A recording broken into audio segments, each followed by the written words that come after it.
En el año 1184, durante el papado de Lucio III, la Inquisición surgió en un escenario marcado por los desafíos doctrinales que confrontaba la Iglesia Católica. La creación de esta institución se formalizó a través de la bula papal Ad Abolendam, la cual tenía como objetivo principal la erradicación de herejías y la preservación de la ortodoxia religiosa en el contexto de la Europa medieval. En ese periodo, la Iglesia Católica enfrentaba diversas tensiones y cuestionamientos doctrinales que amenazaban la cohesión y la autoridad de la institución.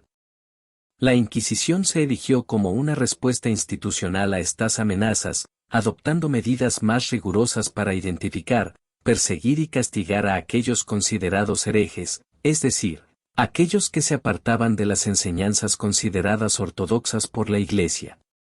La bula papal Ad Abolendam concedió a la Inquisición la autoridad necesaria para llevar a cabo investigaciones y juicios, lo que resultó en la instauración de un sistema judicial especializado para abordar la supuesta herejía. Los inquisidores, designados por la Iglesia, se encargaron de indagar sobre las creencias y prácticas de individuos sospechosos de herejía, utilizando métodos que, en ocasiones, involucraban la tortura para obtener confesiones. El surgimiento de la Inquisición no solo buscaba la erradicación de las creencias consideradas desviadas, sino que también tenía como objetivo enviar un mensaje claro sobre la autoridad y la supremacía de la Iglesia Católica. Este periodo de la Inquisición fue testigo de numerosos episodios oscuros y controvertidos, donde la persecución de herejes a menudo implicaba violaciones a los derechos humanos y generaba tensiones significativas dentro de la sociedad medieval. Durante el siglo XIII, la Inquisición se consolidó como una institución eclesiástica con el respaldo del Papa Inocencio III, marcando un periodo en el cual se intensificaron sus esfuerzos para combatir supuestas herejías, especialmente dirigidas contra movimientos como el catarismo y el valdismo. Estas corrientes consideradas heréticas desafiaban las doctrinas establecidas por la Iglesia Católica, lo que llevó a la instauración de medidas más estrictas para erradicarlas. La bula papal Ad Extirpanda, emitida en 1252 bajo el pontificado del Papa Inocencio IV, fue un hito significativo en la historia de la Inquisición. Esta bula autorizó oficialmente el uso de la tortura como un medio para obtener confesiones de supuestos herejes. La justificación detrás de esta medida radicaba en la creencia de que la tortura podría ser un método efectivo para descubrir la verdad y eliminar la herejía de la sociedad. La implementación de la tortura marcó un giro en la forma en que la Inquisición perseguía a aquellos considerados herejes. A través de la tortura, se buscaba obtener confesiones detalladas y asegurar la conversión o eliminación de los individuos considerados como amenazas a la ortodoxia católica. Este periodo de la Inquisición también se caracterizó por el establecimiento de tribunales inquisitoriales en diversas regiones de Europa, encargados de llevar a cabo investigaciones y juicios relacionados con la herejía. La Inquisición, bajo la dirección de destacados inquisidores como Bernardo Guy, ejerció una influencia considerable en la configuración de la sociedad europea durante la Edad Media. Guy, cuya obra Practica Inquisitionis Heretice Pravitatis se erige como un documento emblemático de la época, no solo encarnó la rigurosidad de los métodos inquisitoriales, sino que también desempeñó un papel crucial en la consolidación y sistematización de estos procedimientos. La Practica Inquisitionis Heretice Pravitatis de Guy no solo sirvió como una guía operativa para los inquisidores, sino que también estableció un marco normativo que dejó una impronta duradera en la historia. Este documento delineaba meticulosamente los procedimientos a seguir en la persecución de la herejía, desde la detección de posibles herejes hasta la aplicación de métodos coercitivos, incluida la tortura, para obtener confesiones. El impacto de la Inquisición no se limitó solo a la erradicación de la herejía, sino que también moldeó la mentalidad colectiva de la sociedad medieval, creando un clima de temor y conformidad. La preservación de la ortodoxia religiosa se convirtió en un objetivo central, y la Inquisición desempeñó un papel clave en la defensa de la fe y la consolidación del poder eclesiástico. Tomás de Torquemada, nombrado inquisidor general de España en 1483, emergió como una figura dominante y controvertida en la historia de la Inquisición. Su liderazgo durante la Inquisición española se caracterizó por métodos implacables y una determinación férrea en la erradicación de la herejía. Torquemada se destacó por su papel fundamental en la consolidación y expansión de la Inquisición en España, dejando una huella indeleble en el panorama religioso y social de la época. La notoriedad de Torquemada se derivó en gran medida de la aplicación sin escrúpulos de la tortura como medio para obtener confesiones de supuestos herejes. Su presencia en la Inquisición española se asoció con un periodo de persecución intensificada y un clima de miedo generalizado. Aunque sus métodos han sido fuente de controversia, no se puede negar la influencia significativa que ejerció sobre el curso de la historia y la configuración del poder eclesiástico en España.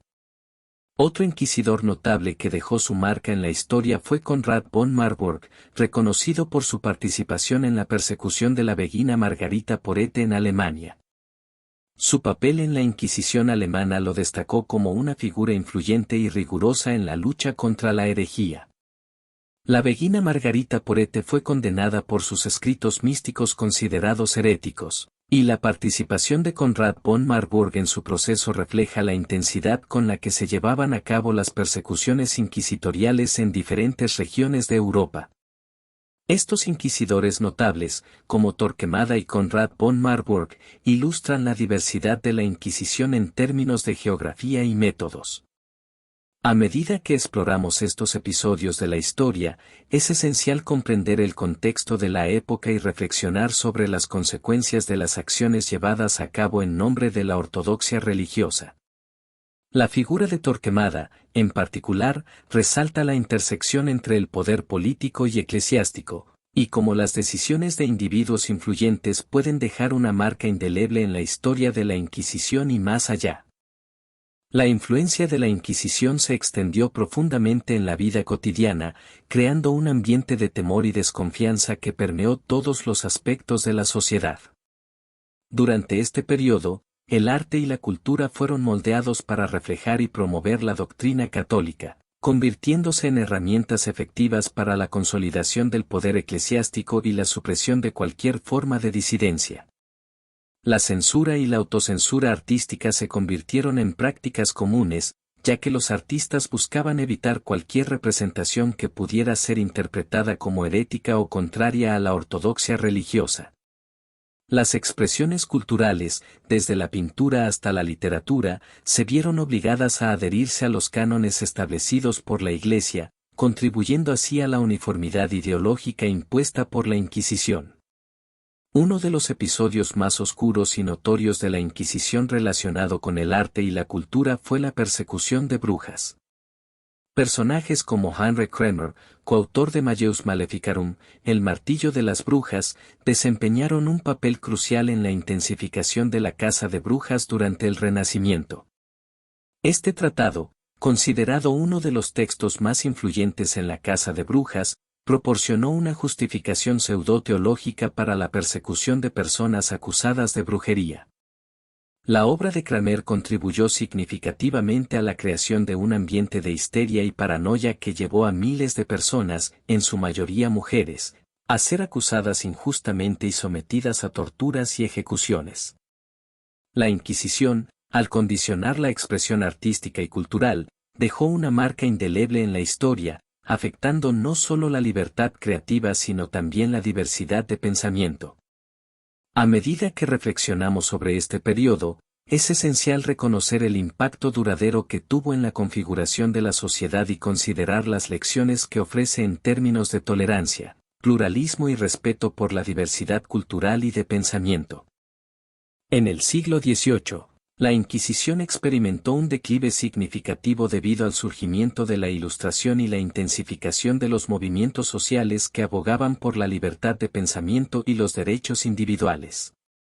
Este periodo fue testigo de un cambio paradigmático en el pensamiento europeo, donde la razón, la ciencia y la libertad se convirtieron en valores fundamentales, desafiando las estructuras tradicionales de poder, incluida la Inquisición. La Ilustración, un movimiento intelectual que abogaba por la razón, la ciencia y la tolerancia, propició un clima propicio para el cuestionamiento de las instituciones establecidas, incluida la Inquisición. Filósofos como Voltaire, Montesquieu y Diderot, entre otros, promovieron la crítica y la apertura mental, erosionando gradualmente el terreno sobre el cual la Inquisición sostenía su autoridad. Las críticas hacia la Inquisición se multiplicaron, destacando los abusos y excesos cometidos en nombre de la ortodoxia religiosa. Francisco de Goya, el influyente pintor español, se convirtió en una voz destacada al denunciar los horrores de la Inquisición a través de sus impactantes obras. Su serie de grabados Los Caprichos incluyó imágenes que satirizaban y criticaban duramente la crueldad y la injusticia de la Inquisición, contribuyendo así a la conciencia pública sobre sus prácticas cuestionables. El declive de la Inquisición se materializó con la abolición gradual de esta institución en diversos países europeos. La Ilustración y los movimientos sociales inspiraron reformas que buscaban garantizar la libertad religiosa, el respeto a los derechos individuales y la separación entre la Iglesia y el Estado. La aplicación de nuevas leyes y la disminución del apoyo social llevaron a la desaparición progresiva de la Inquisición, marcando el fin de una era oscura en la historia europea. Este periodo de transformación reflejó la evolución de la sociedad hacia una perspectiva más centrada en la razón, la libertad y la igualdad. Aunque la Inquisición dejó una huella indeleble en la historia, su declive simbolizó el triunfo de las ideas ilustradas y el progreso hacia una sociedad más abierta, tolerante y fundamentada en principios democráticos. En conclusión, la Inquisición dejó un legado complejo que continúa resonando en la historia europea. A pesar de que sus métodos son ampliamente repudiados hoy en día, es innegable que su impacto ha dejado una marca indeleble en la evolución de la sociedad y la cultura en Europa. La Inquisición no solo fue una institución represiva, sino también un fenómeno cultural que moldeó la mentalidad colectiva y dejó cicatrices profundas en la memoria histórica. El legado complejo de la Inquisición también se refleja en la forma en que la sociedad europea ha abordado su historia. Ha generado debates y reflexiones profundas sobre la relación entre el poder eclesiástico y el Estado, la tolerancia religiosa y la importancia de proteger los derechos individuales. La condena de los métodos inquisitoriales ha sido un catalizador para la promoción de valores fundamentales como la libertad de pensamiento, la diversidad cultural y la separación entre la Iglesia y el Estado. A medida que la sociedad sigue evolucionando, la reflexión sobre la Inquisición sirve como recordatorio de los peligros de la intolerancia y la persecución basada en la fe. Su legado, aunque oscuro, ha contribuido a la construcción de una conciencia colectiva que valora la libertad, la justicia y el respeto a la diversidad. En última instancia, la Inquisición, con todo su peso histórico, nos insta a aprender de las lecciones del pasado y a trabajar hacia un futuro fundamentado en la tolerancia y el respeto mutuo.